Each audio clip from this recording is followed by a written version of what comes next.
EGM Network.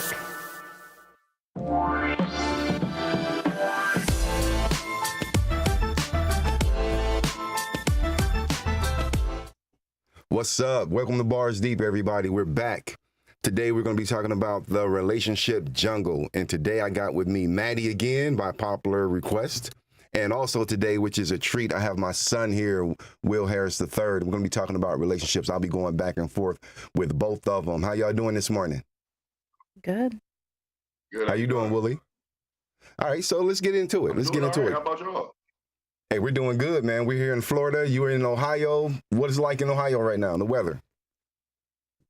It's icy, raining, cold. No snow right now, but it's definitely cold. It make you want to stay in the house for sure.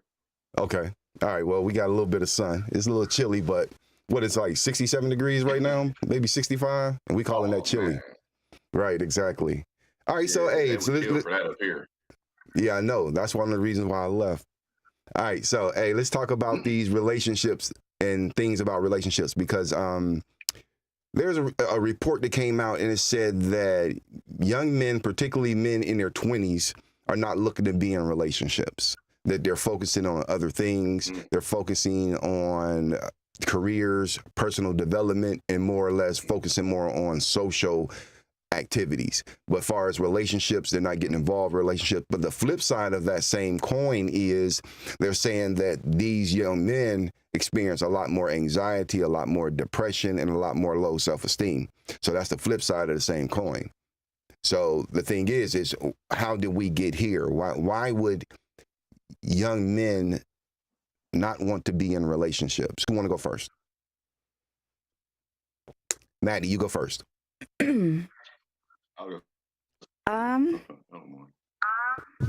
Really, I can't explain to you why young men don't want to be in relationships. I mean,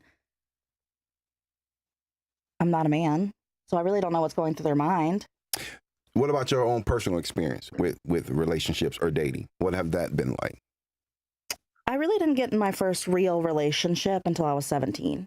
Like not middle school, high school, where you're asking your parents to drop you off at the roller rink or the mall so you can spend some time together outside of school. My first real relationship was 17. It was for 6 years. It started out good, the new car smell. Mm-hmm.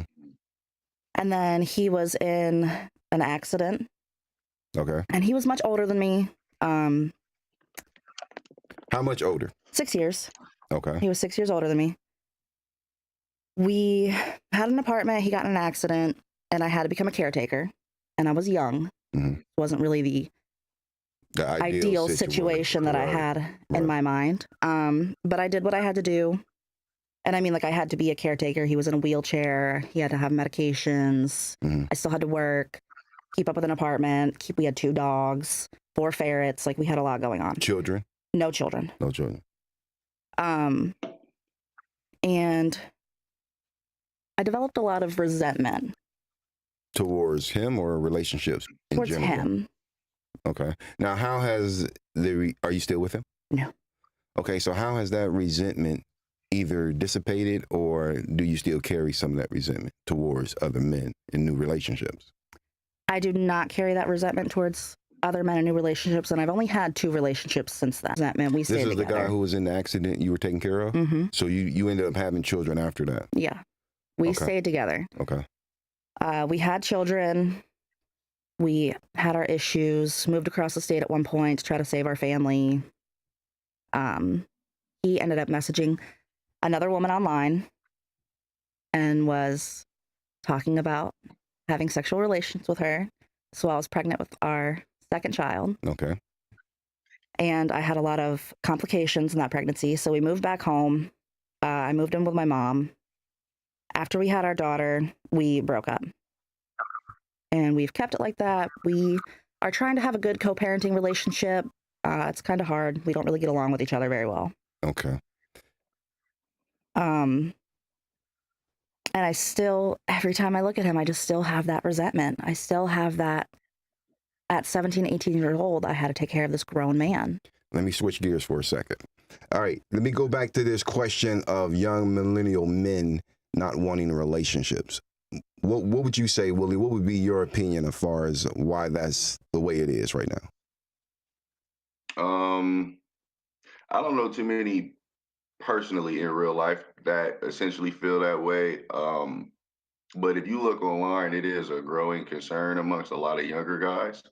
And I think that may be due to some unrealistic expectations that may be placed upon them from maybe some women in their age group. A lot of women that are younger expect the younger guys to be as financially secure as maybe someone in their 30s to 40s, Hmm. because that may be the kind of the age of a guy that they're used to seeing, or age of a guy that they like, or just something that they've been taught taught or told.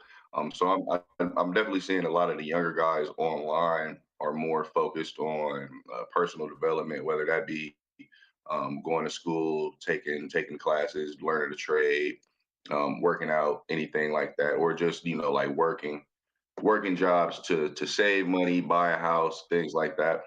Right. I do think it has a lot to do with the internet.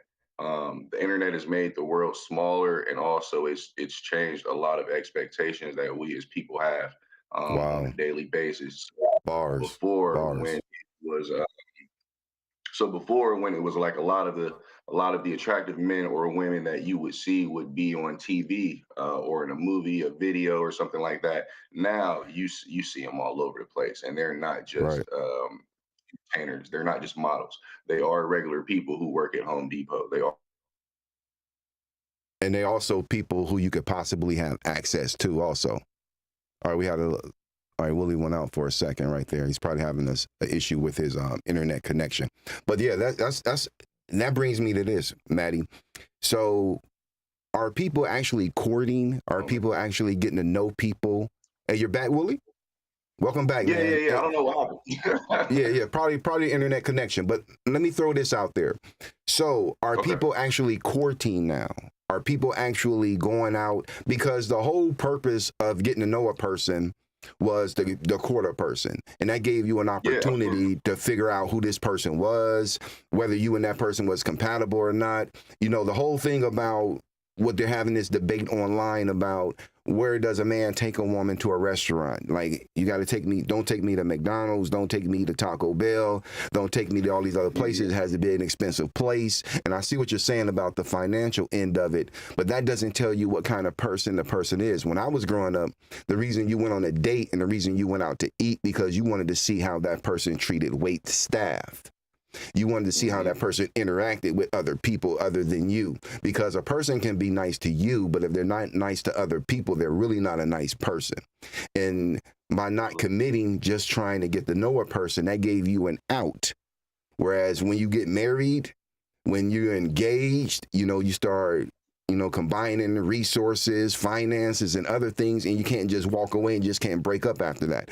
Whereas if you're courting, things don't work out, you see some things you don't like, and you turn and go in the other direction. And not just that, another thing that you were saying, Willie, I want to piggyback on, is that people look a certain way now online, and they're sanitized online. So a guy can have a perfectly manicured beard, and he's going to probably get a lot of play simply because he has a well manicured beard. And people are not looking for substance anymore. So let me throw the ball here to Maddie real quick, because she's the only female woman who finds financially. In an ideal situation, that would be great. But there's no ideal situations all the time. Like if I meet somebody and we're getting along and everything's going well and they're a good person, they treat me well, I treat them well, they treat other people well, and the vibe is right, it doesn't matter. Find myself looking for a partner who has kids. I need to know that you have children and that you raise your children right. You're active in your kid's life. Like, that is important to me. You have to be a good father. Bars. And then just kind. Mm-hmm. Just being a kind person. Mm-hmm. Those are what I look for. What are the deal breakers? Being emotionally intelligent. Being able to communicate. Communication is so important to me. If you don't know how to communicate, it's not even going to try. Mm-hmm. And then trust. Mm-hmm. If I give trust, I expect trust to be given back. Mm-hmm. If I'm giving trust and you're giving none, we're not going to build from this. Definitely. Trust is so important. And I know, Willie, you do a very good job raising my granddaughter, your daughter. And so you're a single father and you're, oh man, you do an excellent job. I'm not single anymore. Say it again. What'd you say? I'm not single anymore. I was for a while. Okay. I'm dating now. Yeah. No, Hey man, I'm dating look. now. I have to make sure I say that. I gotta make sure All I right, say so- it just in case you see it. Oh, okay. So they got to keep it real. And if she's a good woman, Yeah, you're supposed to be doing that. So, okay. So Oh, no, you have been single for a while. Mhm. And so now that are you saying you're dating this woman or are you saying you're Yes. you're Her together? and I are together, and this is probably, let me see, one of the few times that I've actually courted a woman, like per like my Wow. Okay. definition. Right. Aside from like the millennial version of it, but this was more like let's go. Like our first date was a restaurant. We went out to eat. Our second date we went hiking. Um, our Wow. third date we went bowling, and then we went to a bar for a little bit. So we dated for we went. I courted her for about a month before we actually got together Mhm. and started dating, and that's Right. it's been about 4 or 5 months now. So hmm And there's something to I'm be glad I did it said. that way. Oh yeah. Because there's something to be said about being friends first. And that everybody has this Absolutely. microwave mentality, the way Willie was saying earlier about how the world becomes smaller because of the internet. And you seem as though you have 1,000,001 opportunities or prospects out there when really a lot of that stuff isn't real and it's sanitized online. So the thing becomes like, what's the future as we go forward? What needs to change? What needs to happen in order to have healthy relationships going forward? Or do you think we're heading in that direction? I don't know. We need real world interactions. It kind of goes back to what you were saying earlier about a lot of the kids having like anxiety problems, depression, low self esteem. They're not having any real world interactions with the opposite sex, whether it be a male or female that's having anxiety. So a lot of their interactions are online based, and we all Mhm. know that there's a lot of things that fly online that don't fly in real life. So when they Right. find themselves in a real situation in person with the opposite sex, they don't necessarily know how to conduct themselves in person. Everything that Mhm. they do is geared toward online. So I think to kind of circumvent Wow. that, we gotta make sure that these people are having more real world interactions. And Bars. that's I think that's really the basis of it. hmm And what do you think, Maddie? What needs to happen as it relates to the dating world and young millennials and young people? Or let me ask you this question. What should be done or what should we be teaching young men who have given up on relationships? I think a lot of things come down to the internet and hookup culture. Mhm. Hookup culture is huge right now. Right, because you got like what online dating. Yeah. What's one of them? It's many of them. There's Tinder, Okay. there's Facebook dating, there's hookup.com, Mhm, there's mhm. God, I don't know, there's so There's many. some where you could be a married woman or a married man, and people will date you just being married. They don't care. Yeah. Yep. Yeah, people want to have an affair. Everybody on there is married. I've seen that before. Mhm, Yep. mhm. I think that people just need to kind of heal. All right. Ooh, bars. We have to heal.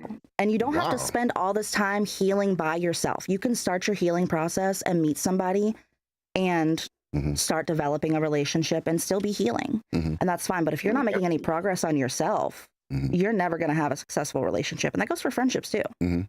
You're always going to have falling outs. You're going to have miscommunications. You're going to have fights. Yep. Like, your responsibility to yourself is to make progress and heal and be able to develop communication skills and to be able to develop trust and to be Mhm. able to be vulnerable Mhm. and to just be a nice person, a decent person. Like, we have to have good intentions. And I feel like everyone's intentions lately are not pure. Mhm.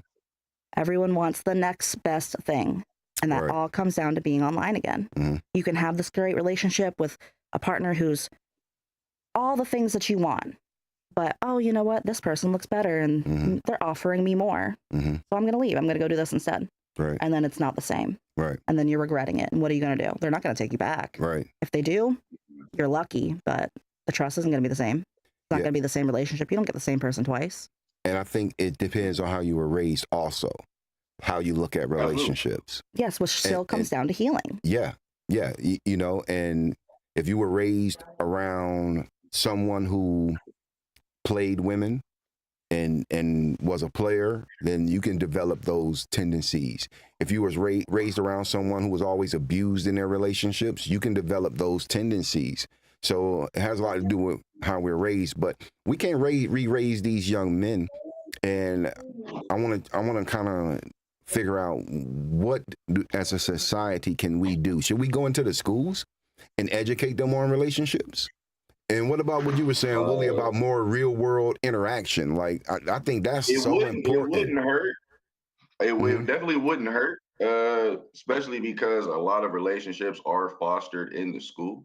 The first person that you like, more than likely, is going to be somebody at your school, or Right. your daycare, young. Like your first crush typically happens in school. So if we have home ec where we can teach you how to take care of a baby, we definitely should be able to teach you how to talk to the woman or man that you made that baby with. I agree Wow. with that for sure. Bars. Yeah, no doubt. And I think that as a culture and as a society, you know, it's too much focus and emphasis on sex. And I think that people associate sex with a relationship. Whereas if you're getting to know a person, the longer it takes for you to add sex into the equation, the better off you're going to be. Because sometimes, man, you can have friendships, and I can vouch for this. You can have a woman who's a really good friend, and y'all been cool for years. Now all of a sudden, y'all looking at each other sideways, or y'all been hanging out, and y'all had a few drinks, and y'all end up mixing sex into the equation, and then all of a sudden, the friendship is ruined. So the thing about that is that sex oftentimes is what people think relationships are all about, particularly young people. And not just that, they're getting involved with sex a lot early now. How young do you think between the two of you is too young to have sex? Because Willie, you got my granddaughter, and she's beautiful, so you already know when she get into the schools. Oh yeah. Mm-hmm. Yeah, so yeah. No, what's the age? What's the age to start dating? Me personally, I would prefer my daughter waited until she was married before she started dating. Although I know that's probably not going to happen, but I will say, just in my experience with a lot of the people that I was raised with, I am aware that if I shelter my daughter from dating and relationship, Right. that it's going to work against her, and it's also going to work against me. Bars. It'll become a thing that she does rebelliously, and without the knowledge of my mom, me, her mom, anybody that could potentially care about her. It'll be something that she kind of goes rogue and does on her own and doesn't really consult with nobody about. Right. Learn the do's, don'ts, how you should be treated, how you should treat somebody. So I'll say this, because she hasn't really, my daughter, she's still a baby, she's still a kid, she still want to do kid stuff.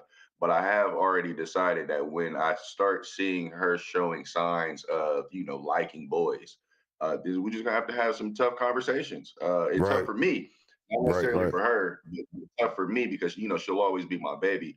But I want her to be well equipped when it comes to being able to deal with men as she grows older. I was a high school kid at one point. I was a middle school kid at one point. I grew up into an adult. Yep, So very rambunctious young man. So I know how young men think. Why young men think. I know like a traditional growth pattern for a young man as it pertains to dating. So it'll just be some tough conversation for me. But I will say this. I'll say by the time my daughter is like 16, if she's 16, I would allow my daughter to begin dating. Right. I remember. I thought that'd be a decent age.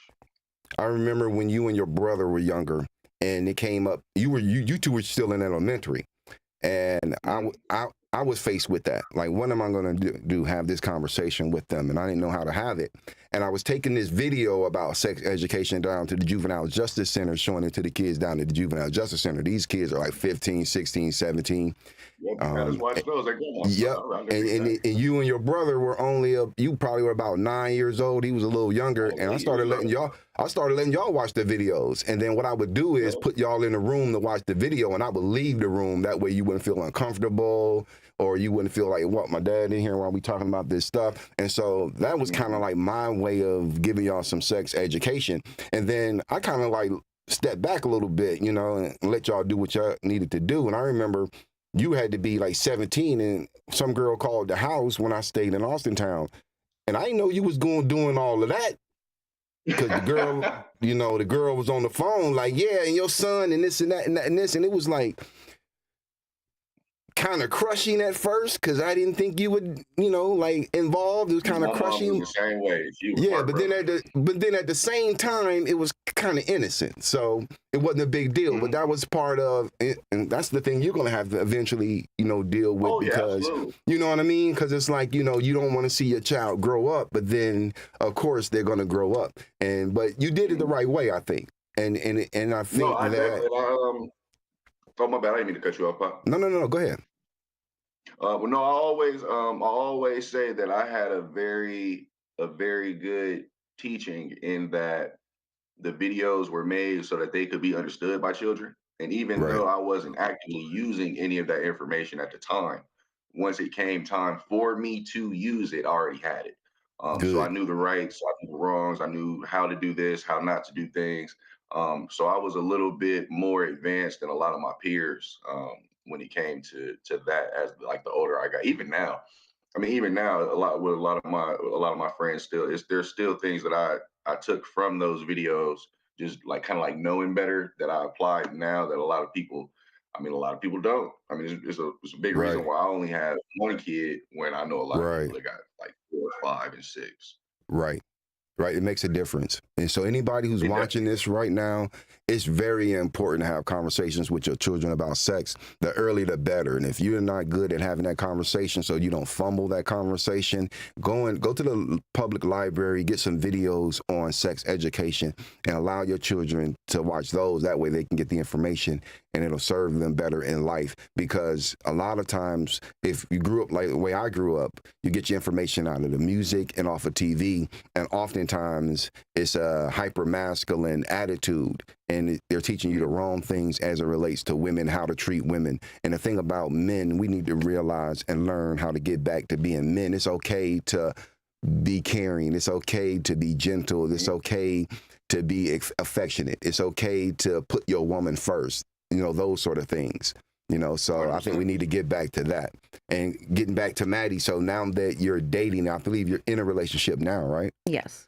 How is that going, considering the things that you went through in the past? It's good. It is good. We communicate well. We talk about things. We have definitely focused on working together as a team. Mm-hmm.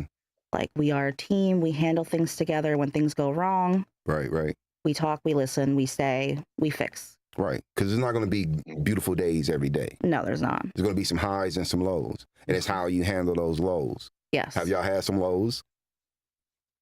Yes. Just once, actually. Just once. Right. How were they handled? It was a lot of talking, a lot of patience. Communication. Like, we had to have patience. We had to have communication. Gave each other a little bit of space for the day. Came back. Readjusted, and we're fine. It's actually better. Right. So I think all the things that I went through have taught me to get to this point. And I think it's also super important that people allow, whether you worship the universe or God, you need to allow that into your relationship. Whoa. That's a good bars. That is so important. I like it. Yeah. Have a spiritual foundation. I totally believe in that. I don't think that a relationship can be healthy if you two don't share the same religious or spiritual beliefs. It's impossible. Yeah. you know, because that's going to be a major conflict. You know, I've been in a situation like that, and we had to get that right.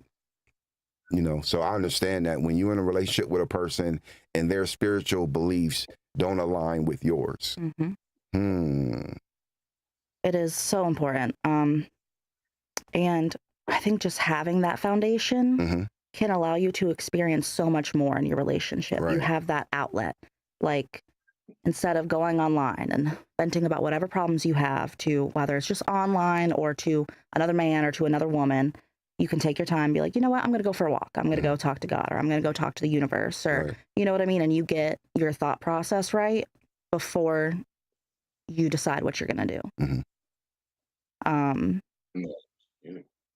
And not just spirituality. Like, you need to know what a person's intentions are before you get hooked up with that person. From the start. Yeah. I mean, you might be looking for marriage. This person not looking for marriage. You might be looking for kids in the future. This person don't want any more kids, or they don't want any kids at all. You might be focused on career. This person might be focused on leisure. They have money, you know? So you got to make sure what your intentions are matches the other person's intentions. And that goes back to courting and getting to know a person, because you don't know a person's intentions in the beginning. People are very good at being somebody who they're not, oftentimes.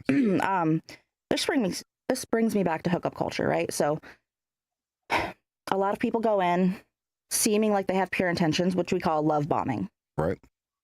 And everything seems good. It seems great. It's awesome. Oh my God. And then it's not. It all just comes down to, okay, I got what I wanted from you. Now I'm out. Why are we prioritizing that so much? Because I often hear, especially from, like you said, men in their 20s who aren't focused on relationships, often claim that a woman's body holds value, right? Yeah. So if you're absolutely. out here doing hookup culture and hooking up with these women and then constantly saying, well, a woman's body holds value, so because I hooked up with you, you're less valuable now, especially to men in the future, then why do we keep doing that? Well, I think the reason for that is your body holds value if you value it. That's true. Because if and I might like you, you know, I might be getting to know you, and because I was in a situation at one time dating a woman, and we were just dating, and this had to be like a month in, and she told me, she said, my friend asked me if you like me, and I told her, I said, I don't know, he hasn't tried to have sex with me yet, you know, so that's the thing. Exactly, you know, and I think that a lot of men, you know, they get caught up. And they might like a woman, but once you throw the sex in too early, the value goes down. Because if I don't have a friendship or relationship with you, why should I value your body? If you just gave it to me and you didn't require anything, you didn't have any value as far as giving it to me, then why should I value it afterwards? Even if the man liked the woman before and she gives him sex early, the respect is not going to be there, I don't think. So now what about for the people who do make you wait and they do make you work for it, and then you spend that 2-3 months waiting, you get what you want, and then you still value them less and leave? Well, that's probably a person who's just a narcissist. Okay. Yeah, that sounds like the males. Yeah, that's a person who's a narcissist, and you're not going to win either way, no matter what you do. So that's just the life of a narcissist. All right, y'all, we're going to be wrapping up. We got like 1 minute left. I just want to say thank you all for tuning in to Bars Deep. We'll be back next week. I want to thank my guests, my son, Will Harris III, and I want to thank Madeline Soba. You two want to end us with, Maddie, you give me a ending, and then I'll go to Willie, and he'll send us on out of here. Just thank you so much for having me on here and giving me this opportunity. I appreciate it, and it's been fun talking to both of you. Oh, man, nice. Willie, go ahead, man. Send us on out, man. I love you. I love you too, Pop. I appreciate you having me. Maddie, it was definitely nice to meet you. Nice to talk with you. I got a lot of good insight from your side.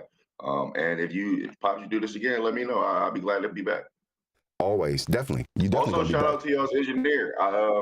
As an engineer Jesse. myself, we don't get a lot of love when it's over. So yeah, shout out to Jesse. Yeah, we got to give some love to Jesse in here, in the studio here. I mean, they're like class A, man. So if anybody here on the Treasure Coast, and even if you're not here on the Treasure Coast, anywhere in the United States, they can still hook you up. So you need to hook up with them. And this is Evergreen Media. Evergreen Media, just so you know. All right, we'll see y'all next week. Bye. All right, Pop.